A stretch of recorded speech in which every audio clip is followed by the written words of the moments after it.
ദൈവനാമത്തിന് സ്തുതിയായിരിക്കട്ടെ. ബാർ ആസീറയുടെ പുസ്തകത്തിൽ നിന്ന് വരുന്ന പ്രധാന ചോദ്യങ്ങളും അവയുടെ ഉത്തരങ്ങളുമാണ് ഇന്ന് നമ്മൾ ചർച്ച ചെയ്യുന്നത്.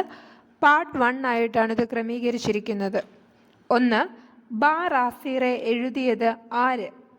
ബാർ ആസീറെ എന്നറിയപ്പെടുന്ന യേശുബാർ ഷെമവൂൻ. 2. എത്ര അധ്യായങ്ങളാണ് ബാർ ആസീറയുടെ പുസ്തകത്തിന് ഉള്ളത്? ഉത്തരം 51. 3. ബാർ ആസീറെ അവസാനിക്കുന്നത് എങ്ങനെ? ഉത്തരം ദൈവം എന്നേക്കും വാഴ്ത്തപ്പെട്ടവൻ, അവ തിരുനാമത്തിന് തലമുറ തലമുറയായി സ്തുതി. 4. ജനമല്ലാത്ത 3 കൂട്ടരെക്കുറിച്ച് ബാർ ആസീറയുടെ മനസ്സ് വേദനിക്കുന്നു. ആരെക്കുറിച്ച്? ഉത്തരം ഗാബേൽവാസികളെയും ഫെലിസ്ത്യരെയും ഷേഖേമിൽ പാർക്കുന്ന ബുദ്ധിയില്ലാത്ത ജനങ്ങളെയും. 5.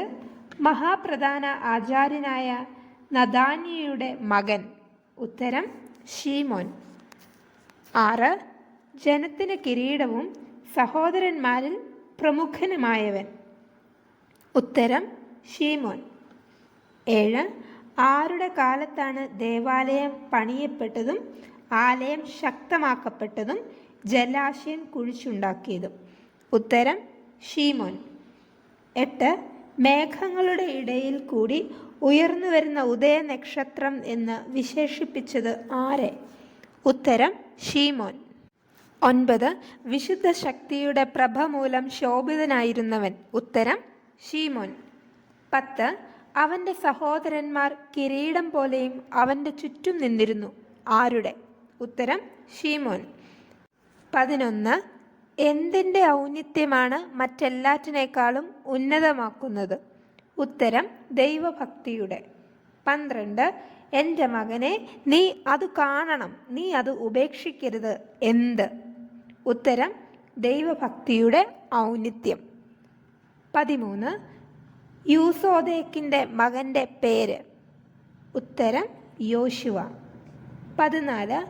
ആരുടെ നാമമാണ് വളരെയേറെ സുഗന്ധദ്രവ്യങ്ങളുടെ മിശ്രിതം കൊണ്ടുള്ള സുഗന്ധധൂപം പോലെ ഉള്ളത്? ഉത്തരം യോശിയായുടെ. 15.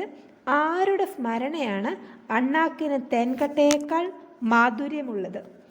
ഉത്തരം യോശിയായുടെ. 16. വഴിതെറ്റിക്കുന്ന പ്രവർത്തനങ്ങളെ നിർമൂലമാക്കിയവൻ? ഉത്തരം യോശിയ. 17. ബാർ ആസീറയുടെ ഗ്രന്ഥത്തിൽ അധർമ്മം ചെയ്യാത്ത 3 പേരുടെ പേരുകൾ? 1. ദാവീദ്, 2. ഹെസക്കിയ, 3. യോശിയ. 18. വലങ്കൈയിന്മേലുള്ള മുദ്രമോതിരം പോലെ ഇരിക്കുന്നത് ആര്? ഉത്തരം സുർബാബേൽ. മുൻവർഷം ചോദിച്ചിട്ടുള്ള ചോദ്യമാണിത്. 19.